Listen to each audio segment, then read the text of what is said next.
Você sabia que Dom Pedro I não proclamou a independência às margens do Riacho Ipiranga e que o prédio do museu demorou décadas para começar a ser erguido? Histórias e curiosidades que o repórter Emanuel Belmiro traz numa reportagem especial que o Jornal da Câmara preparou para comemorar o 7 de setembro. O hino deixa claro que foi às margens do Ipiranga que Dom Pedro I deu o famoso grito, proclamando a independência do país. Segundo o que se conta, tudo ocorreu exatamente no ponto onde foi erguido o monumento à independência. Mas e se eu te disser que o local exato do grito foi outro? Aliás, eu não, mas uma pessoa que conhece bem esse assunto. Olha, o professor Jorge Sintra, que está aqui do meu lado, ele durante 3 anos pesquisou profundamente sobre onde teria sido o local exato que Dom Pedro teria dado esse suposto grito do Ipiranga. Professor, não fica onde está o monumento do Ipiranga, né? De modo nenhum, não fica aqui nem no monumento, nem lá embaixo no outro monumento do Héctor Ximenes. Dom Pedro passou numa estrada que era a tropa de mulas aqui e passaria pela segunda janela lá à direita, só que não existia o museu, então ele passou pelo caminho das tropas. Então vamos lá nesse local exato agora, mostrar a verdade. Claro, vamos lá, está convidado.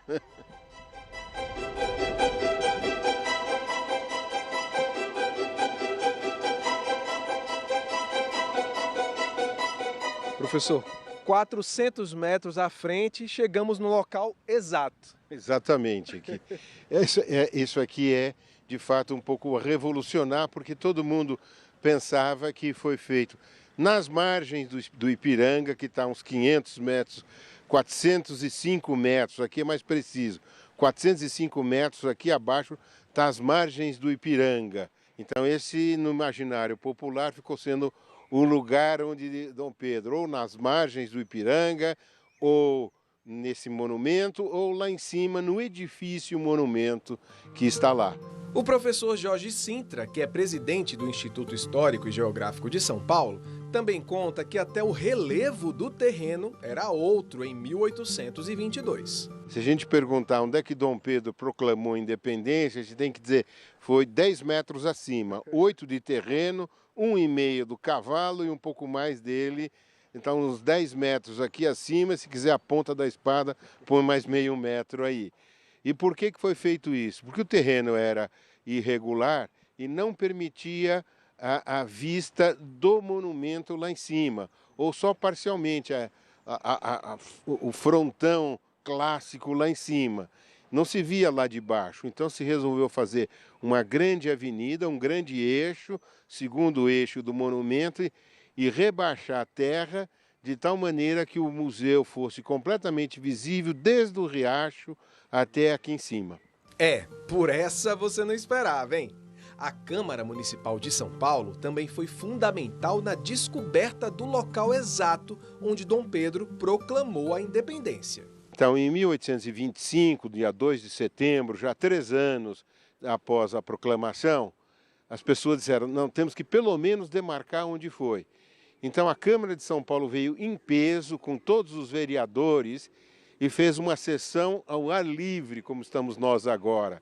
E nessa sessão, então, se demarcou o lugar exato, porque vieram também muitas pessoas que participaram do grito ou tinham memória disso. Tem um grande registro e nós nos servimos, então, das atas da Câmara de São Paulo, que é um documento fabuloso.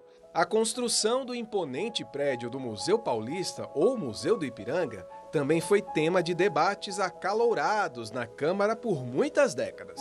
Os vereadores queriam algo grandioso para marcar o período, mas o governador da época preferia que fosse erguido algo bem mais modesto e, pasmem, no centro da capital e não na região do Ipiranga. E falou, Ipiranga é um ermo. Ninguém vai visitar. A função de monumento é ser visto pela população.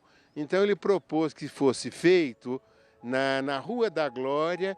Mas ao saber disso, o agora imperador Dom Pedro I não gostou nada da ideia. Se consultou o imperador diz, não, eu quero que seja no próprio lugar onde aconteceu, no Piranga. Então aí a palavra do imperador é ordem e aí isso aí termina com a questão. Então, descartado, tem que ser mesmo no Ipiranga.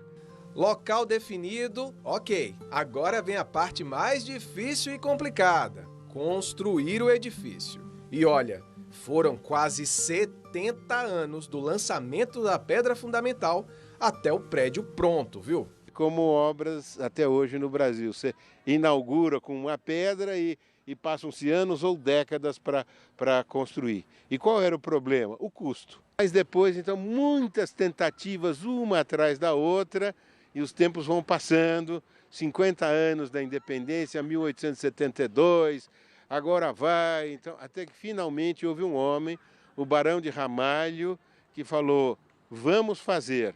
Então ele, com seu prestígio, realmente trabalhou e fez. Se teve que mobilizar todas as oularias de São Paulo para conseguir o tijolo, para que se importou peças de aço da Alemanha, sendo 800 pessoas mobilizadas na construção desse prédio, felizmente reinaugurado no 7 de setembro, aliás, no 6 de setembro de 2022, exatos 200 anos, menos um dia.